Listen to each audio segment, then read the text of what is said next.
semuanya semuanya mengklaim Ahlus Sunnah wal Jamaah ya. Ngaku Ahlus Sunnah wal Jamaah kan ada kriterianya itu Ustaz. Ciri-cirinya sebutkan Ustaz. Kata ulama. Iya gini, kriteria itu kan dibikin ulama sendiri gitu loh. Ulamanya mereka sendiri gitu loh. Iya, kan yang tahu semua ininya hukumnya ilmunya kan ulama, bukan kita. Iya, kan? makanya itu ulama mereka juga mengakui loh. Kalau dirinya ahli sunnah, ulamanya mereka mau habis ini. Kuota saya mau habis. Nah, kan Indonesia yang ini yang tahu. Nih, Tapadol Ustadz Andonusi, mungkin antum bisa jelaskan mengenai tentang siapa sih Ahlus Sunnah wal Jamaah itu, Ustaz? Yang mengikutin kalau akidahnya terus Bib. Ini saya baru masuk, jadi temanya sudah sampai mana ini? Ini sama baru masuk sampai pada definisi ahli sunnah wal jamaah yaitu Indonesia. Oh, baru masuk ya? Ahli sunnah wal jamaah itu apa sih gitu loh? Artinya definisinya. Dia tadi menyebutkan hadis Nabi mengenai tentang terpecah belahnya umatku kelak menjadi 73 golongan itu, Ustaz. Kan yang selamat cuma satu, Ahlus Sunnah wal Jamaah. Nah, dia tanya, di Indonesia ini kan banyak gitu kelompok-kelompok mengatakan, oh saya ini Ahlus Sunnah wal Jamaah, katanya. Itu mungkin bisa jelaskan. Sebetulnya kata Ahlus Sunnah wal Jamaah itu sejak lama sudah disebutkan dan tidak pernah diributkan. Tidak pernah ada yang mencuri istilah Ahlus Sunnah wal Jamaah. Namun baru di abad-abad ini ada kelompok orang yang sudah berubah-ubah nama. Dari nama mereka itu yang dikenal oleh publik ya, bukan oleh penamaan diri sendiri. Yang dikenal oleh publik itu dikenal dengan istilah Wahabi yang dinisbahkan kepada Muhammad bin Abdul Wahhab yang dari Saudi Arabia. Sebelum kelahiran Syekh Muhammad bin Abdul Wahhab, kata Ahlus Sunnah wal Jamaah sudah ada. Bahkan gelar yang diberikan kepada salah satu dari imam yang salah satu dari imam madhab yang adalah Imam Ahmad bin Hambal, itu bergelar Imam Ahli Sunnati wal Jamaah. Kan 4 imam itu memiliki gelar yang berbeda dari para ulama secara istiqro ya, dan secara penyebutannya. Yang pertama Abu Hanifah digelari dengan Imamul Mujtahidin, imamnya para mujtahid. Yang kedua Imam Malik. Imam Malik itu penggagas mazhab Maliki, disebut dengan panggilannya Imam Mudaril Hijrati, imamnya orang-orang yang hidup di Madinah, orang-orang muhajirin yang tinggal di Madinah. Kemudian Muhammad ibn Idris Asy-Syafi'i, murid daripada Imam Malik, bergelar sebagai Nasirus Sunnah. Ketika terjadi pendapat-pendapat rasional, kemudian datang Imam Malik, munculnya pendapat-pendapat tentang hadis, tentang asar, maka penggabungan dari rasional, dari ro'yun kepada naklun, itu digabungkan dengan pemahaman-pemahaman yang lebih sempurna oleh Imam Muhammad ibn Idris Asy-Syafi'i, Imam Syafi'i, sehingga gelarnya Nasirus Sunnah. Nah, kemudian yang keempat, murid daripada Imam Asy-Syafi'i ini adalah Ahmad ibn Hambal. Ahmad bin Hambal ini bergelar sebagai Imam Ahli Sunnati wal Jamaah. Nah, kemudian istilah Ahlu Sunnah wal Jamaah sudah turun-temurun disampaikan diantaranya oleh ulama besar Al-Imam Al-Murtadha Az-Zabidi. Idza utlika Ahlu Sunnati wal Jamaah, jika ada ulama yang menyebutkan tentang Ahlu Sunnah wal Jamaah, itu yang dimaksud adalah Al-Asy'ariyah Al-Maturidiyah, ulama-ulama yang bermadhab itu. Dan mungkin ada syubhat pemahaman yang kemarin saya dengar itu Ustaz Mataram ya, kalau tidak salah, Sultan Mataram itu. Lalu sebelum munculnya Abu Hasan Al-Asy'ari, itu Ahlus Sunnah wal Jamaahnya siapa? Atau bahkan dia menyebutkan tentang Sawadul A'dham itu. Sebelum munculnya Ahlus Sunnah wal Jamaah yang dimaksud adalah Abu Mansur Abul Hasan al-Asy'ari, maka dia bertanya siapa yang Sawadul A'dham atau siapa Ahlus Sunnah wal Jamaah. Kembali lagi kepada pemahaman hadis iftirakul ummah satabtariku ummati ala salasin wasab'ina firqatan kulluhum finnari illa wahidatan. Terus ditanya siapa yang satu itu? Kalau 72-nya sesat. Kan Yahudi terbagi kepada 71, Nasrani 72, umat Islam 73. Yang 72-nya sesat, yang satunya tidak sesat.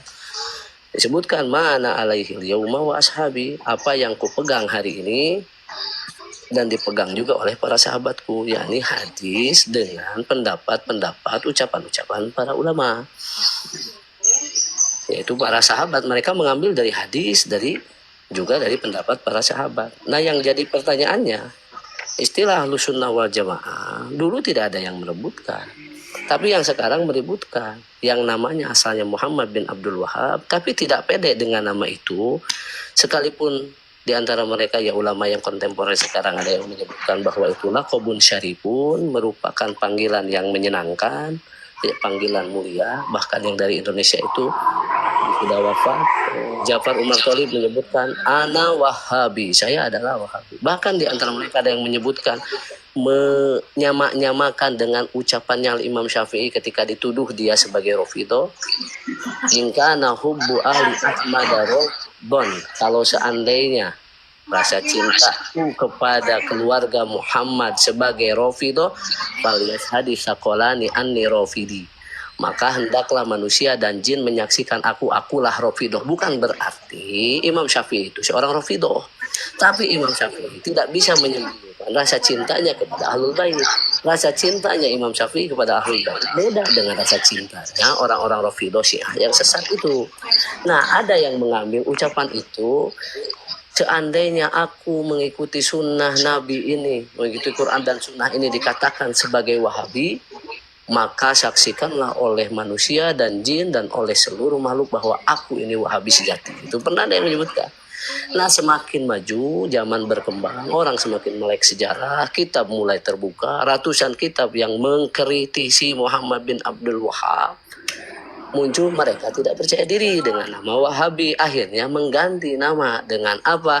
Dengan Athari, dengan apa? Dengan Salafi. Sekalipun sebagian di antara orang-orang itu tidak menerima dengan nama Salafi dan tidak menerima dengan nama Wahabi, tapi pemahamannya masih Wahabi. Jadi kembali lagi, pemahaman Ahlus Sunnah wal Jamaah, siapakah mereka? Mereka yang utuh memahami Al-Quran dan As-Sunnah sesuai dengan pemahaman para ulama yang muktabar. Kenapa ulama ada yang menyebutkan Murtado Az-Zabidi itu menyebutkan Ahlus Sunnah wal Jamaah adalah Al-Asy'ariyah Al-Maturidiyah? Karena dari ulama Asy'ariyah Maturidiyah ini mayoritas ulama yang berpendapat ke sana. Di antaranya, kalau perlu saya sampaikan, ulama dari ahli hadisnya ada, ulama dari ahli bahasanya ada, ulama dari ilmu Qur'annya ada, ulama dari ilmu hadis, ilmu tafsirnya ada. Saya contohkan, dari ilmu Qur'an, di antaranya adalah Abu Amr Ad-Dani yang menulis buku At-Taisir fil Qira'ati Sab'i. Itu berpemahamannya pemahaman tentang atau berintisab kepada Asy'ariyah Maturidiyah. Kemudian Asy-Syatibiyah juga sama, Asy-Syatibiyah tu fil Qira'ati Sab'i li Abi Muhammad Al-Qasim Asy-Syatibi. Imam Syatibi juga itu Asy'ari. Kemudian kalau dibaca lagi banyak itu. Ada dalam Ulumul Quran, Al-Burhanu fi Ulumil Quran, Az-Zarkasi. Az-Zarkasi itu adalah Asy'ari. Kemudian As-Suyuti yang menulis kitab Ulumul Quran tentang Al-Itqan fi Ulumil Quran, itu juga Asy'ari. Yang menulis kitab tentang Ulumul Quran, Manahilul Irfan li Zarqani, Az-Zarqani itu Asy'ari. Kemudian dalam ilmu tafsir sama, Lataiful Isyarat Al-Kusyairi itu juga Asy'ari. Kemudian Ibnu Jauzi sendiri atau Ar-Razi di sini At-Tafsirul Kabir itu juga sama, Al-Baydawi juga sama. Kemudian Asyuyuti juga sama, Ibnu Asyur juga, As-Sobuni bahkan yang hidup di abad ini, Ali As-Sobuni itu Sofwatut Tafasir dia Asy'ari. Kemudian dalam ilmu hadis itu ada hadis yang Abu Dzar Al-Harawi gitu ya, yang dia menulis riwayatuhu li sahihil Bukhari as-sahhur riwayat, tentang riwayat-riwayat hadis. Kemudian Abu Zaid Al-Mirwazi itu juga sama, yang menulis tentang kitab mengomentari tentang ribuan kitab Al-Bukhari ya. Kemudian juga Abu Nuaim Al-Asfahani, Al-Khatibul Baghdadi, kemudian Ibnul Arabi Al-Qudiyat. Ini banyak sekali. Jadi artinya kenapa Murtado Az-Zabidi menyebutkan ahlu sunnah wal jamaah yang dimaksud ida utliko ahlu sunnati wal jamaah wahumul asyairo al maturidiyah, karena faktanya begitu di lapangan. Lalu orang yang segelintir diantaranya adalah orang yang ya mungkin pendapatnya berbeda mungkin dari kalangan madhab Imam Ahmad bin Hambal ya. Ada sekalipun Fudola ul Imam atau Fudola Al-Hanabilahnya itu ada sebagian yang Asy'ari kayak Ibnul Jauzi itu juga sama. Nah itu fakta bahwa ahlu sunnah wal jamaah bukan dipegang oleh segelintiran orang, terutama segelintiran orang yang ada zaman sekarang. Jadi begitu. Bisa dipahami, Pak. Bisa ya? Insya Allah mudah-mudahan bisa dipahami Ustadz, karena terlalu panjang. Jadi begini, kenapa saya panjang lebar? Karena mereka itu selalu menuduh yang sawadul a'dham, yang mayoritas itu dianggap menyimpang. Nah ini yang berbahayanya. Seluruh dunia ini. Coba Bapak tanya kepada yang ikut kajian-kajian di orang-orang yang selalu mengatasnamakan manhaj salaf. Ditanya ulama siapa yang merekomendasikan tentang ajaran yang sama dengan Anda, yaitu Wahabi. Tidak ada. Wahbah Az-Zuhaili tidak merekomendasikan. Kemudian Wahbah Az-Zuhaili yang kitabnya suka dibaca juga, cuma oleh mereka tidak dibaca. Kitab apa? Contohnya adalah kitab Al-Fiqhul Islami wa Adillatuhu. Kemudian Ali As-Sabuni, kemudian juga Hasan Hitu yang sekarang masih ada ahli hadis. Kemudian yang Ramadan Al-Buti yang sudah wafat syahid di Suriah, dia ahli hadis juga. Tidak merekomendasi. Mereka tidak ada. Kalaupun ada, mereka hanya berputar di nama-nama itu. Kalau tidak Al-Albani, Al-Utsaimin. Kalau tidak Al-Utsaimin, maka Ibn Baz. Kalau tidak Ibn Baz, maka Shalih Al-Fauzan. Kalau tidak Shalih Al-Fauzan, muncul ujung-ujungnya nanti ke Ibnu Taimiyah. Sekalipun banyak pendapat Ibnu Taimiyah yang tidak dia ambil pendapat fikihnya oleh Wahabi yang saat ini banyak. Padahal Pak Min. Saya awam ya, biar para yai aja yang menjelaskan. Apakah ahlu sunnah itu harus sawadul a'dham atau bagaimana? Sawadul a'dham itu gimana sih tadi Ustadz itu? Apa namanya? Golongan yang banyak apa yang tadi ya? Sawadul a'dham itu. Iya, gimana? Oh, masalah ahli sunnah wal jamaah gitu. Iya, masalahnya Ya, begini loh. Maaf Ustaz, Iya. saya dulu Ustaz. Masalahnya kan begini Ustaz. Masing-masing golongan itu bangga dengan golongannya masing-masing. Di dalam Al-Quran itu kan ada. Saya kepingin ada kesimpulan yang merujuk kepada faruduhi ilallah wa rasul, yaitu dengan Al-Quran dan Sunnah, supaya untuk memperkuat akidah saya, supaya saya ini berpegang teguh kepada pertama Al-Quran dan Sunnah, kemudian supaya saya itu tidak tergelincir selain daripada ahlu sunnah wal jamaah gitu loh Ustaz. Ya sudah saya tangkap dari pertanyaan. Jazakallah. Ya, Bang, intinya lah begini Bang, ikuti Al-Quran dan hadis, ikuti apa yang diamalkan, jangan selisih walau hanya sedikit, itu amannya, itu aman bagi kita yang awam. Kalau Rasul tidak pernah mengamalkan, jangan ikut-ikutan lah untuk kita, kan kita awam. Kan kita awam, ikut Rasul, jangan selisih walau hanya sedikit. Itu aman sudah Bang. Aman. Nah, kalau yang pintar ya enggak apa-apa sih, misalkan begini begitu sih enggak apa-apa. Kalau untuk abang dan saya, misalkan abang ini kan sama dengan saya, ini orang awam juga, saya enggak begitu pintar. Apa yang diamalkan Rasul, saya tanya sama orang yang ahli. Apa yang diamalkan Rasul? Oh begini. Kalau begini enggak pernah, enggak saya ikuti. Enggak saya lakukan. Karena apa? Karena saya takut salah. Saya ini orang bodoh. Begitu, itu aman. Aman itu. Kalau masalah amalan. Kan begitu. Ini tentang keimanan lagi ya, tentang keimanan. Yakini diri abang milik Allah, selesai. Kerjakan perintah, jauhi larangannya, selesai. Enggak usah banyak acara lah Bang. Tadi yang gini Bang Ropita, yang ditanya itu ciri-ciri ahlus sunnah itu kayak gimana? Itu yang ditanya. Ciri-ciri ahli sunnah mengikuti Al-Quran dan hadis. Ciri-cirinya jangan menyelisihi. Bagi kita yang awam, tanya saja apa yang diamalkan Rasul tiap harinya itu gimana, begini kan tidak. Meskipun abang jelas tahu apa Rasul itu amalannya tiap hari, begini kan jelas tahu seperti abang ini kan Itu gitu. taunya kalau itu firman Allah dari mana taunya? Lah iya, namanya ada Al-Quran kan, itu kan firman Allah, sudah lah bang. Al-Quran dipahaminya terjemahnya sendiri atau Al-Qurannya yang Apanya yang sulit? terhadap Al-Quran tidak ada yang sulit bang, tidak ada yang sulit. siapa bilang? Apa yang membuat abang bingung di situ? coba. Gini. Saya ini modal terjemahan. Abang Iya. tanya dari Fatihah sampai An-Nas, silakan. Ya, aduh. ya, insyaallah. Jadi begini, Al-Quran itu adalah kitab suci yang Allah turunkan melalui malaikat Jibril kepada Nabi akhir zaman, Nabi Muhammad. Dan Al-Quran itu perlu diterangkan, dijelaskan oleh orang-orang yang paham tentang seluk-beluk Al-Quran. Satu, Al-Quran ada kaitannya dengan asbabun nuzulil ayat, dengan asbabun nuzul. Dari mana kita tahu? Karena tidak ada di dalam ayat itu, tidak disebutkan ayat ini turun untuk apa, dari mana, dan latar belakangnya apa. Berarti memahami asbabun nuzul ayat ini kita rujuk ke ulama.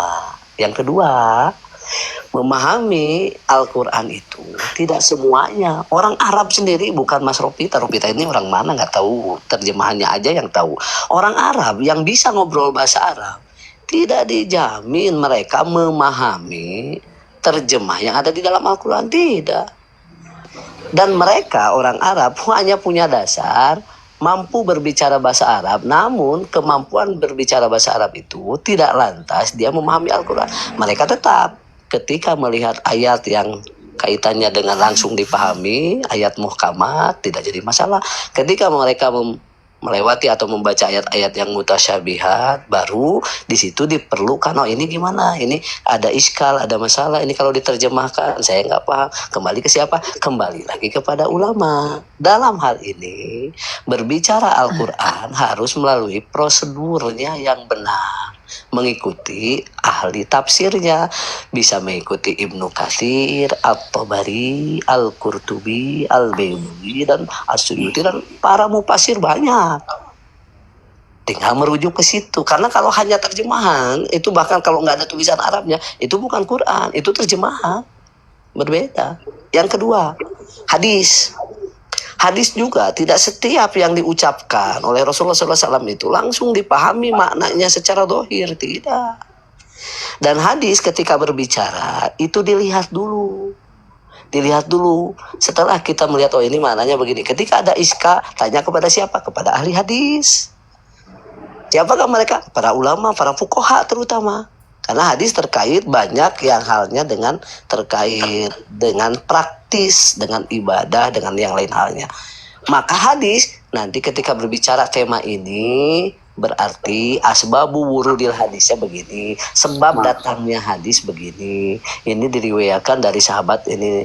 Baru nanti muncul ilmu-ilmu yang menyebutkan tentang derajat hadis.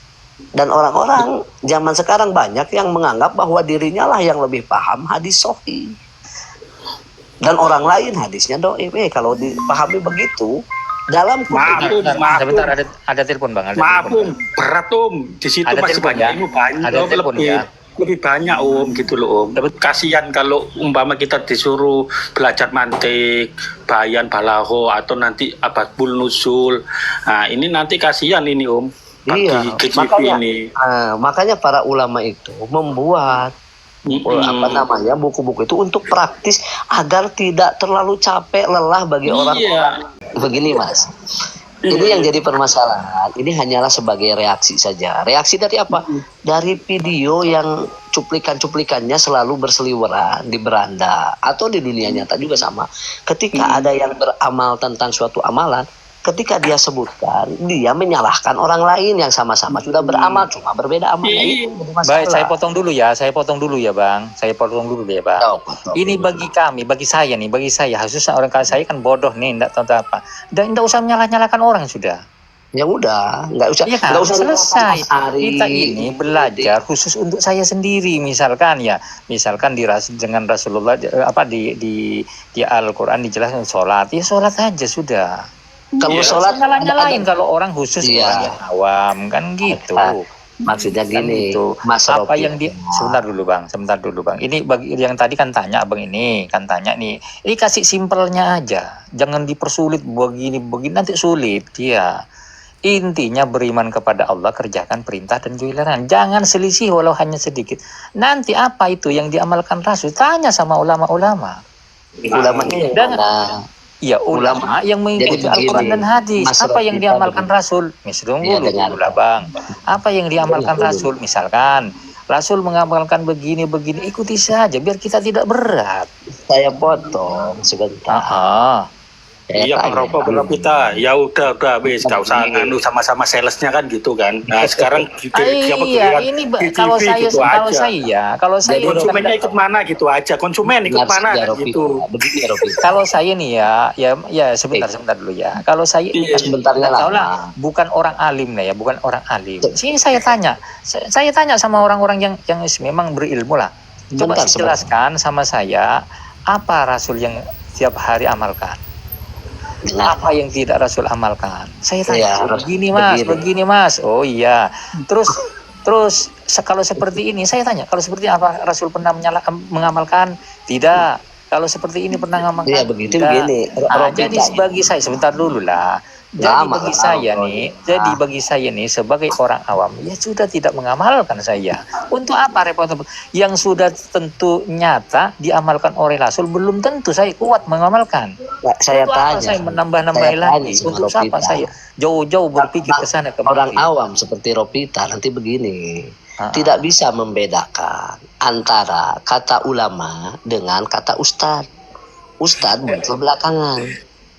Kalau bicara ulamanya disamakan sekarang dengan ustadz, oh dia udah kuliah dari Madinah. Oh dia udah kuliah, dia punya pesantren. Itu masih namanya manusia yang terbatas keilmuannya. Tapi ulama yang sudah dibukukan yang dimaksud. Sekarang kita mendalami kitab-kitab para ulama yang sedemikian banyak, tidak ada waktu dan tidak akan cukup untuk belajar dari awal. Maka seleksi dalam memilih pendapat itu harus dilakukan oleh orang-orang awal. Lihat ciri-cirinya orang yang kajian begini. Oh kalau Rasul amalkan maka ikuti, kalau tidak diamalkan maka berarti itu menyelisihi. Nah itu yang Bukan jadi begitu buat bang, orang bukan awam, langsung Bang. menyelisih. Bagi saya nih ya, jangan suka menyalahkan orang bagi orang awam. Iya. Tidak langsung kita menuduh, itu menyelisih Rasul. Tidak seperti itu. Terus gini aja lo bang, gak usah berkali lagi nih lo bang R. Itu Gini yang aja saya lah, nanti maksud. Tapi beramal. ini salah paham. Enggak, Salah paham nggak salah dengan paham saya. saya. Gini loh, sampai nanti mengamalkan, sampai sholat sampai kakinya bengkak, udah selesai satu, kan gitu. Nah, nanti gimana caranya sholat sampai kakinya bengkak, kan gitu. Dengar dulu bang. Dengar dulu. Iya, dulu. iya. Rasul, abang bilang salat sampai kakinya bengkak. Lalu saya ikutin itu. Ah, Lihat ah. sholatnya bang. Kalau itu Iya. sholat sunnah. Oh, iya, Bentar, Mas, Bang. santai aja. Saya Bentar tahu dulu. nanti sampai kelompok nanti Sebentar ada bekas. dulu. Enggak, Aduh. sampai nanti dijidat aja sampai apa bekas Raffi sholatnya Tanya, gitu Bang. aja. Rasul di Dengar mana? dulu bang. Dengar dulu. Raffi Enggak mau Tanya, gantian. Raffi Tanya. Misalkan Rasul sholat ya. Apa Iya. dia Kita sholat nanya wajib? dulu. Sebentar dulu. Aduh. Misalkan itu saya lihat dulu. Sholatnya Rasul. Aduh, enggak bisa teratur. ngomong. Diam dulu lah. Kan kita Udah bisa lah. lihat. Itu salah Kita nanya dong. Itu. Nah, Aduh berat. Diam dulu. berat itu begini, dengar. Ya, Berat itu sebentar dulu, diam saya biar selesai dulu. Tadi kan abang bilang Dengar dulu kita, dengar dulu. Dengar dulu saya sekarang kasih waktu 2 jam saya. kalau anak TK 2 jam kelamaan. Dapat cuma 1 jam aja deh ya. Kasih waktu 1 jam ya. Satu menit ya. Satu Tapi menit dari ya. 1 menit aku tutup ini room ini. Iya 1 menit. Iya dah 1 menit. Tadi abang mengatakan Rasul sholat sampai kakinya bengkak. Lihat sholatnya. Kalau itu sholat sunnah, sedangkan sunnah sudah tahu sendiri abang dikerjakan, ya dapat pahala. Tidak dikerjakan tuh tidak apa-apa. Kan gitu. Ya saya aja ikuti apa kekuatan saya aja. Tidak dikerjakan pun kan tidak masalah. Oh Itu salat wajib. Jangan begitulah Bang. Aduh. Kan saya ngomong kan cari ngikutin kan. Udah Ngikutin kan selesai. kafa kan Ini gitu nggak- kan. nggak sampai Katanya 1 menit. kafa. Nggak 1 menit. Rofitan, nanya dong. Iya Ketemu silakan. Rasul di mana? Hah? Katanya mengikuti. Apa? Ketemu Rasul di mana? Rofita mengikuti Rasul. Loh, abang ini ndak paham di mana sekarang orang ketemu Rasul. Ndak ada orang sekarang ketemu Rasul, kan ada hadis toh bang. Hadis. Aduh. Tapi Om Hol, Iya, Perkataan Om Hol, Rasulullah kalau abang Sallallahu tanya Alaihi ketemu Wasallam, Rasul, bukan ya. Rasul. Jadi kalau abang ditanya sama saya ketemu Rasul, ini dari pertanyaannya aja yang ndak nyambung kan gitu. Dari pertanyaan. Iya, tapi Ropita ini yang Ropita tidak ini Bang, dengan kalau Rasul, kalau tapi dengar Rasul dulu lah, Bang. Dengar dulu, Bang. merindukan Sudah kepada 2 menit, umatnya sudah 1 menit. yang tidak melihat atau tidak Dengar dulu bertemu. Ropita. Jadi begini Ropita ini, kenapa orang bertanya kapan Ropita bertemu Rasul? Seolah-olah Ropita itu sudah tahu apa yang dilakukan Rasul itu secara rinci, apa yang ditinggalkan oleh Rasul itu secara rinci, atau bukan ditinggal, apa yang tidak dilakukan Rasul secara rinci. Jadi seolah-olah Ropita ini sudah menguasai tentang siapa Rasulullah dalam ilmu. Padahal itu kan cuma baru nyampe dari ustadz-ustadz yang ada di TV Roja misalkan sudah dianggap mewakili. Jadi begini maksud saya, tidak setiap hadis yang kita temukan langsung diamalkan, tidak bisa. Ada hadis-hadis itu yang memang kenyataannya sahih tapi tidak bisa untuk diamalkan dalam beberapa keadaan. Termasuk kalau ya karena Mas Ropita ini semangatnya luar biasa, pejuang 45. Makanya itu. Tapi ilmunya masih di playgroup. Lu enggak makanya kan aku ngomong kan kaki semangatnya ya solato sampai kakinya bengkak atau nanti sampai jidatnya ada bekas sujud. Jangan gitu kan. Simple saya ini. Jadi begini Mas Ropita ini, hadis itu selain Bukhari dan Muslim selain Bukhari dan Muslim itu hadis-hadis itu, kitab-kitab itu ada ribuan hadis yang ada di dalam kitab-kitab hadis, termasuk dalam Musnadul Imam Ahmad, dalam Sunan Abi Daud, kemudian dalam Sunanun Nasai, Ibnu Majah, kemudian dalam yang lain-lainnya. Itu kalau kita tidak punya bekal, ketika menemukan hadis ini akan pusing sendiri. Oh hadis ini begini. Berarti kita salah semua ketika membaca satu hadis ini. Tahu satu hadis bisa menyalahkan jutaan hadis nanti begitu. Contoh misalkan dalam kitab Musnadul Imam Ahmad ibn Hanbal. Itu hadis yang termuat di dalamnya sekitar 27.000. Dan kalau mau jujur, itu banyak hadis-hadisnya yang di situ itu berderajat dhaif. Sementara orang-orang yang berceramah-ceramah itu, yang lulusan Madinah itu kadang-kadang yang Quran hadis, Quran sunnah itu, mereka itu sudah memastikan seluruh hadis dhaif itu pasti tidak boleh dilaksanakan, tidak boleh diamal. Itu dalam Musnadul Imam Ahmad ibn Hanbal ada 27.000 dan kebanyakannya itu dhaif. Bagaimana? Dan mereka itu akan repot sendiri ketika memilih-milih yang sahih dan ini yang dhaif. Bahkan yang paling lucunya hadis sahih versi mereka itu hanya punya beberapa buku yang muncul di abad sekarang. Baru-baru ini, orangnya baru wafat tahun 90-an. Dari mana tahu hadis ini sahih? Hadis ini sahih dalam silsilah al-ahadis as-sahihah. Aduh, itu buku 100 tahun ke belakang nggak ada itu buku. Jadi kadang-kadang hadis ini sahih dalam kitab itu, ternyata dalam kitab yang dia buat sendiri ternyata didhaifkan. Jadi bagaimana? Jadi Mas Ropita ini harusnya begini, buat teman-teman juga. Pintar-pintarlah memilih untuk mengambil faidah ilmu dari orang itu. Lihat ciri-cirinya begini. Kalau berani menyalahkan amaliyah orang lain, terutama amaliyah orang-orang yang punya pesantren, amaliyah yang diambil sumbernya dari kitab para fuqaha, para ulama yang diakui oleh internasional, tinggalkan saja orang-orang yang melemahkan atau menyudut-nyudutkan. Ini kan kata Imam Syafi'i itu idza sohal hadis bahwa madhabi. Jika hadis itu sudah sahih maka itu adalah madhabku. Dia ambil kemudian dia lemahkan pendapat ulama Syafi'iyah. Jadi Syafi'iyah itu Bang, saya semuanya potong versi dulu ya, saya siapa. potong dulu ya, saya potong dulu ya. Hadis sekarang ini mudah bang, mudah sekarang bang. Di HP aja bisa kita pelajari di situ. Apa tuh? Oh, di download kan gitu. Ah, setelah itu bang, setelah itu kan pastinya ada misalkan ya ada pertentangan antara ulama. Nih gampangnya jangan kemana-mana. Misal ada pertentangan antara ulama antara apa seperti Allah bersemayam di atas aras tentang Al-Qur'an nih ya. Ini kan bertentangan, ada. Di situ pelajari juga kita. Yang mana nih pemahamannya yang paling sesuai dengan Al-Qur'an ini? Kan gitu. Misalkan seperti apa-apa sekarang gampang. Iya, Cari mana? mengetahui sesuai dan tidaknya itu, Mas Rapita harus tahu siapa yang membuat aplikasi itu. Sampai Maktabah Samilah sendiri pun. Loh, Atau Bang, sekarang kalau di website. kalau hadis itu salah bang, ketemu nanti. Enggak Ketemu juga. ulama nih bang yang ditanyakan sekarang ya bukan orang bodoh. Oh, Tahu ya ini betul hadisnya gitu memang betul. Meskipun abang sendiri ya misalkan ya Allah Dengar turun di sepertiga tunggu dulu bang. Misalkan ya Allah turun di sepertiga malam terakhir. Itu menurut abang ada tidak hadis tentang itu? ada. Ada. Ada. Saya meyakini itu ada karena saya tanya sama orang yang bertentangan nih ya. Ini bertentangan nih dengan pemahaman ini. Ini sama-sama saya tanya, apakah betul hadis ini ada? Betul katanya. Betul Tapi katanya. pemahaman Ropita, Nah, ini orangnya yang hadis- memahami terkadang tidak sama. Permasalahannya Bang. di situ aja, ya, Bang. memahami. Hadisnya sama bang, hadisnya bener ada gitu loh, tapi Bener pahamnya ada. hati. Coba Pahamnya pemahamannya hati ya. terkadang beda. Iya itu. Jadi begini, Iya. Ropita. Iya, Ropita, pemahamannya beda. Kalau Kalau kayak hadisnya Ropita ada, hanya Bang. membuka hadis Ada, dari gampang kok. website itu banyaknya satu versi ke sana, versinya ke Salafi Wahabi. Tapi kalau Loh, mampu Bang, dengar dulu lah, Bang. Ini hadisnya yang penting kan ada dulu toh. dengar dulu Ropita. Kalau ente bisa bahasa Arab, ketik pakai bahasa Arab, ujungnya pakai katanya, contohnya Darul Ifta Al-Misriyah.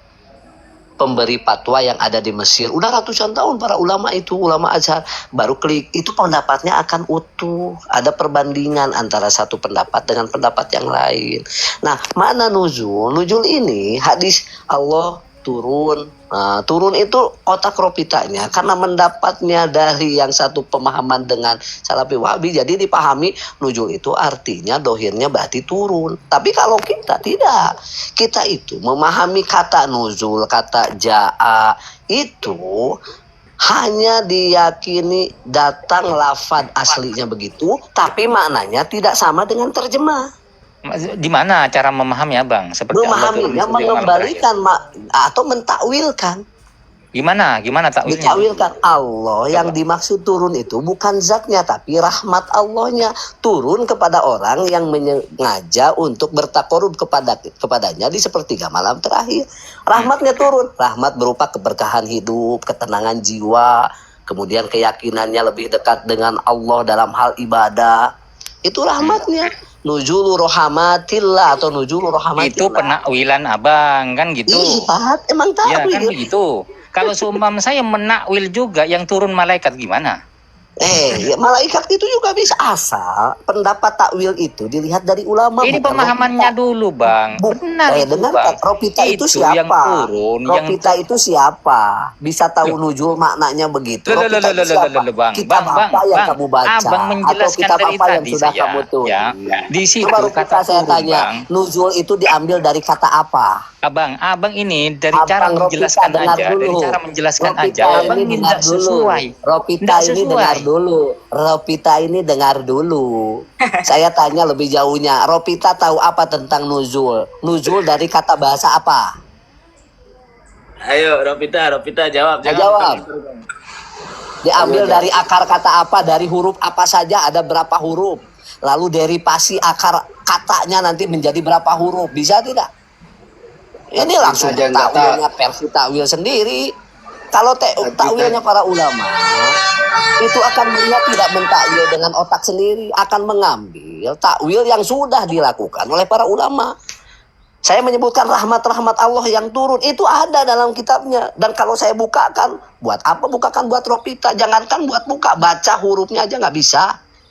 Saya tanya nuzul itu ambil dari kata apa? Kok ente ini jadi mufassir, jadi ahli hadis ini? Coba baca. Rapita jawab. Nuzul itu diambil dari kata apa? Saya tidak berbicara makna, saya berbicara dohirnya itu dari pastinya dari mana. Saya tidak menyalahkan abang yang turun rahmat Allah. Saya tidak menyalahkan. Iya, kan Tidak kamu menyalahkan. tadi Sejak kapan bertanya saya tentang menyalahkan, takwil. Bang? Kamu menyalahkan. Saya kembali bertanya. Bertanya Saya tidak kembali. menyalahkan. Rapita ini nazala Cuma itu abang dari ini, kata apa? cuma nuzul abang ini itu? kurang detail menjelaskan.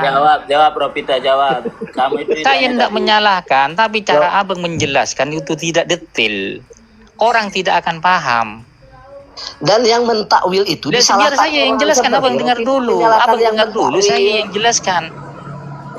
Dengar ya, dengar ya. Di yang Dengar dulu dulu. di situ begini Pertanyaan cara saya. menjelaskan, Bang. Begini cara menjelaskan. Rapita Dengar itu dulu, siapa? Bang. Jangan dulu menjelaskan. Dengar, Jangan abang dulu dulu ya, Bang. menjelaskan. Dari abang Sebelum- panjang. Dengar dulu. Sebelum menjelaskan, saya minta aja dari yang paling dasar. Ini kan berbicara ayat. Dari Ya. ayat itu kata nuzul. Nuzul itu diambil dari kata apa?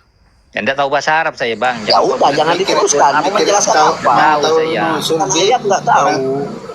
Orang Udah, tadi Jangan bisa bahasa Arab, saya jangan ngerti bukan jadi. terjemahan. Jangan bernarasi. Sudah saja dengar saja. Kalau bernarasinya tidak mendatangkan apa namanya kontroversi ya jadi masalah. Kalau Mana ini bisa kita datang kontroversi. Coba abang dengar dulu ya, dengar dulu. Saya jelaskan. Allah masalah Allah turun di sepertiga malam terakhir. Tidaklah terlalu jauh lah. Saya minta nazala aja di. Jangan bilang nuzul terlalu itu jauh, diambil dari abang biar kata apa. paham. Saya kasihan sama Udah, abang.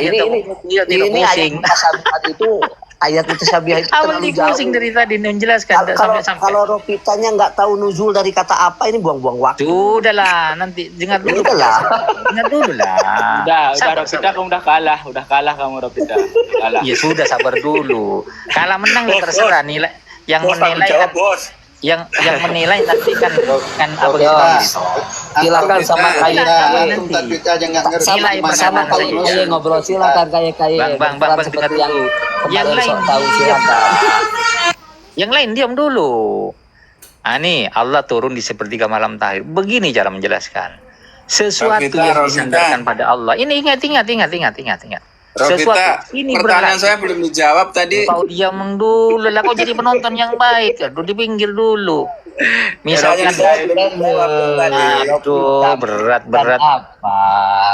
Diam dulu lah sebentar. Nanti tak disuruh maulah aku jelaskan saya dengar. protes lagi. Tak maulah aku dengar dari orang yang tak paham. Baik. Yang Kalau dasar. abang tidak Tak mau sekarang maulah. saya tanya. Tak maulah aku Allah menjawab zahir. orang yang nggak paham paling Allah dasar. zahir. Coba jelaskan. Ngobrolnya aja sama yang kaya-kaya aja, silakan kaya-kaya. Udah dikasih nasihat, sholat aja sampai kakinya bengkak, sampai jidatnya ada tanda sujudnya, selesai gitu aja dah aku gitu. Kalau Ropita naik ini males saya. Ya, Harusnya ditaikin ya host. Nanti Ropita kalau ada Unang itu Unang sama Ropita itu sama. Iya. Kalau Unang itu masuk akal.